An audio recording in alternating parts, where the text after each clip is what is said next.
ദൃശ്യം 3 ഇറങ്ങുന്നതിൻ്റെ അന്ന് തന്നെയാണ് വാഴ 2 റിലീസാകാൻ പോകുന്നത്. കുറേ അധികം സോഷ്യൽ മീഡിയയിൽ ഈ ഒരു സാധനവും ട്രോളുകളൊക്കെ വന്നിട്ടുണ്ടായിരുന്നു. പിള്ളേർ കൊണ്ടുപോകുന്നൊക്കെ പറഞ്ഞിട്ട് സാധനം.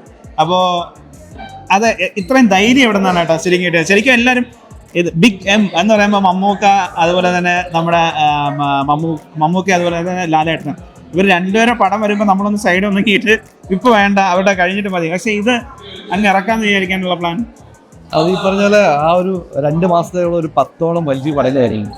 അപ്പോൾ ഏതെങ്കിലും ഒരു പടത്തിൽ വന്ന് ഇറക്കിയേ പറ്റി എന്നുള്ള അവസ്ഥയാണ്. അതിപ്പം ദൃശ്യം പിന്നെ പാറ്റോട്ട് അതിരടി പറഞ്ഞ ആട് 3, കാട്ടാളൻ, അങ്ങനെ മോളിവുഡ് ടൈംസ്, അങ്ങനെ ഒരുപാട് പടങ്ങളുണ്ട്. അപ്പോൾ അവരൊക്കെ ചിലപ്പോൾ നമ്മൾ കോമ്പറ്റീറ്റീവ് പടങ്ങളാവാം. ഈ പറഞ്ഞ അതിരടി നമ്മളെ സെയിം ജോണറാണ്, ആട് നമ്മുടെ സെയിം കോമഡി ജോണറൊക്കെയാണ്.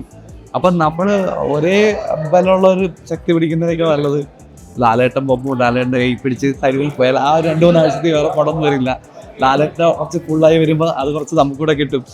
ലാലേട്ടൻ്റെ പടം ദൃശ്യം ഒരു എവർഗ്രീൻ ക്ലാസിക്കാണ്. അപ്പോൾ അതിൻ്റേതായ ഒരു എക്സ്പെക്റ്റേഷൻ, അതിൻ്റേതായ ഒരു ഓഡിയൻസ് എന്തായാലും ഉണ്ട്. അതിന് ഏത് സമയത്ത് ഇറക്കിയിട്ടുണ്ട്. അപ്പം അത് കിട്ടാത്തവർ നമ്മുടെ പുറത്തിന് കയറും.